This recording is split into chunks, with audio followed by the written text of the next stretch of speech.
নমস্কার বন্ধুরা, আমি কাকলি। শুভ পৌষ সংক্রান্তি। পৌষ সংক্রান্তি মানেই একটা পিঠে খাবার পরব। তো আজকে আমি তোমাদের কাছে নিয়ে এসেছি গাজরের দুধ পুলি। তো দেখো আমি কিভাবে রেসিপিটা বানিয়েছি। আশা করছি তোমাদের সকলেরই খুব ভালো লাগবে, আর বেশ একটু অন্যরকমও হবে। খেতে কিন্তু খুব সুস্বাদু।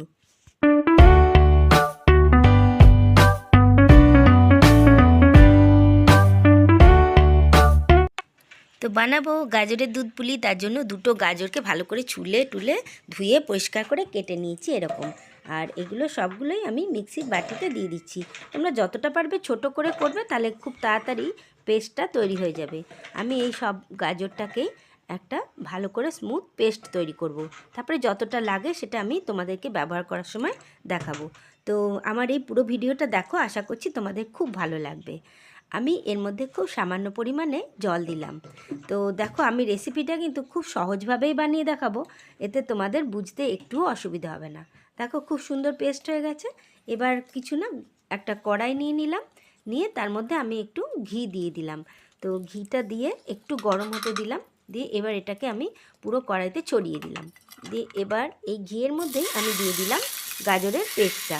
তো আমি এখানে গাজরের পেস্টটা 4 চামচ মতন দিয়ে দিলাম। তো সবটা এখানে ব্যবহার করলাম না।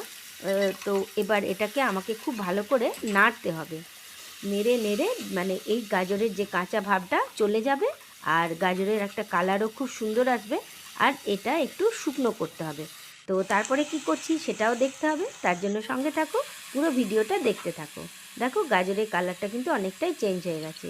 এবার আমি এই একটা কাপ নিয়েছি, এই কাপ মেপে 1.5 কাপ মতন জল এখানে ব্যবহার করলাম।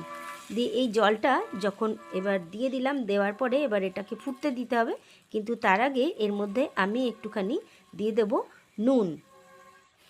এই যে কোনো এই মিষ্টি খাবারে যদি একটু নুন দেওয়া যায়, টেস্টের ব্যালেন্সটা ঠিক হয়। আর যেহেতু চাল গুঁড়ি ব্যবহার করব, নুন একটু দিতেই হবে। তো আমি এখানে সেই কাপ মেপে, যে কাপ মেপে জল দিয়েছিলাম, সেই কাপ মেপে দিয়ে দিলাম 1.5 কাপ মতন। এই দেখো 1.5 কাপ মতন চালের গুঁড়ি। তো এই চালের গুঁড়িটা এই যে ফুটছে না গাজরের পাল্পটা, এর মধ্যেই দিয়ে তোমাদেরকে এটা খুব ভালো করে মেখে মেখে এরকম একটা ডো ফর্মে তৈরি করে নিতে হবে।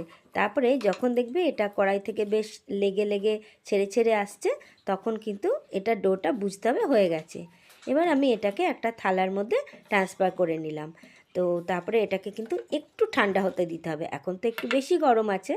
এবার এটার থেকে আমি কি করব, ছোট ছোট করে গোল গোল একটুখানি এরকম, আগে এটাকে একটু ভালো করে ঠেসে মেখে নেব, স্মুথ করে নেব। তারপরে এরকমভাবে হাতের মধ্যে আগে গোল গোল পাকিয়ে নেব। তাহলে গোল গোল আগে গরম থাকতে থাকতেই গোল পাকিয়ে নিলে এটা কিন্তু বেশ ভালো হয়। সে কারণেই তোমাদেরকে এটা বলে দিলাম। এবার এই গোল যখন পাকিয়ে নিচ্ছি, ঠিক সেই সময় আমি এর মধ্যে গোলগুলোর মধ্যে আবার একটু এগুলোকে বাটির আকারে দিয়ে তারপরে করব। তো দেখো আমার অল্প নারকেলের পুর ছিল, গুড় দিয়ে, পাটালি গুড় দিয়ে নারকেলের পুর ছিল, আমি সেই পুরটাই ব্যবহার করব আজকে। তোমরা তোমাদের কাছে যদি অন্য কোনো পুর থাকে তাহলে সেটাও ব্যবহার করতে পারো। দেখো একটা এরকম বাটির মতন বানিয়ে নিলাম। এবার নারকেলের পুরটা এর মধ্যে দিয়ে ফিলিংটা ভালো করে দিতে হবে পুরটা।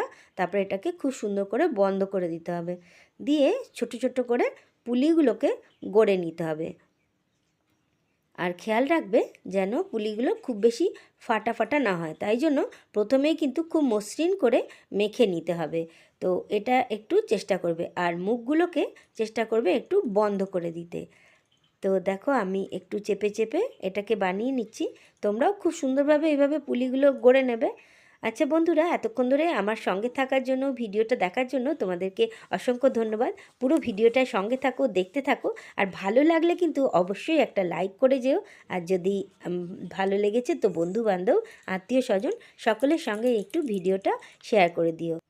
আর আমার চ্যানেলে যারা নতুন বন্ধু আজ প্রথম দেখছো, তারা অবশ্যই আমার চ্যানেলটা সাবস্ক্রাইব করে নিও। আর তার পাশের বেল আইকনটা আর অল নোটিফিকেশানটা অবশ্যই অন করে দিও। তাহলে যখনই আমি কোনো ভিডিও আপলোড করব, সবার প্রথমে কিন্তু তোমাদের কাছে পৌঁছে যাবে। তো আমার এই গাজরের পুলি পিঠে বানানোর রেসিপিটা তোমাদের কেমন লাগছে জানিও। আর তোমরা যদি এটাকে দুধে দিয়ে না খেতে চাও, তাহলে এটাকে স্টিম করেও খেতে পারবে। তো এটাতে কিন্তু দুরকমই অপশান আছে। তো এরকমভাবে প্রত্যেকটা পুলিকে বানিয়ে আর মুখগুলোকে এইভাবে বন্ধ করে মুড়ে দেবে, তাহলে কিন্তু একটুও ফেটে বেরিয়ে যাবে না। আমার সমস্ত পুলিগুলো রেডি করা হয়ে গেছে। এই কটাই হয়েছে, আমি যেহেতু 1.5 কাপ চালের গুঁড়ো দিয়ে করেছি। তো দেখো এই পাশে আমার খুব দুধটা ফুটে ফুটে ঘন হয়ে গেছে। এই যে দুধটা দেখছো, একদম ফুটে ফুটে ঘন হয়ে বেশ সরসর মতন হয়ে গেছে। এইবার এই ফুটন্ত দুধের মধ্যে আমি একটা একটা করে এই গাজরের পুলিগুলো দিয়ে দিচ্ছি। তোমরা খেয়াল করো, দুধটা কিন্তু ফুটছে, এই ফুটন্ত দুধের মধ্যেই দিয়ে দিতে হবে।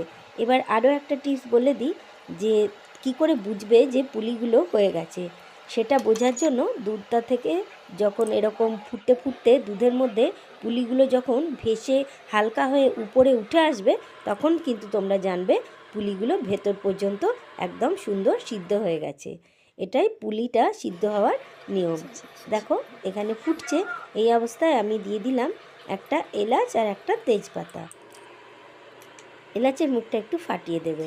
তো দেখো, এই দেখো পুলিগুলো দেখেছো কত সুন্দর ফুটে হয়ে তৈরি হয়ে গেছে। এবার আমার দেখো এটা গ্যাসটা বন্ধ করব, তার আগে আমি দিয়ে দিলাম পাটালি গুড় মিষ্টি করার জন্য। তোমরা যদি ঝোলা গুড় দেবে তো গ্যাসটা বন্ধ করে তারপরে দেবে। আমার এটাতে আমি দিলাম পাটালি গুড়। এবার পাটালি গুড়টা গলে যাওয়া পর্যন্ত একটু অপেক্ষা করব। তো দেখো আমি কিন্তু এই পর্যায়ে ইন্ডাকশানটা বন্ধ করে দিয়েছি, দিয়ে পাটালিটা দিয়ে রেখেছি। এটা আপনিই গলে খুব সুন্দর এর সঙ্গে মিশে যাবে। তো আজকে আমার এই রেসিপি দুধ পুলি গাজরে, তোমাদের এটা কেমন লাগলো অবশ্যই জানিও। যদি ভালো লাগে তাহলে সেটাও জানিও। আর তোমরা কিন্তু বাড়িতে অবশ্যই একবার এরকম করে গাজরের দুধ পুলি বানিয়ে দেখো। তাহলে আজকের ভিডিও এই পর্যন্তই। তোমরা ভালো থেকো, সুস্থ থেকো। শুভ মকর সংক্রান্তির অনেক অনেক শুভেচ্ছা তোমাদের সকল বন্ধুদেরকে। আবার দেখা হবে নতুন কোনো ভিডিওতে নতুন চমক নিয়ে। ততক্ষণের জন্য টাটা, বাই বাই। সবাই ভালো থেকো।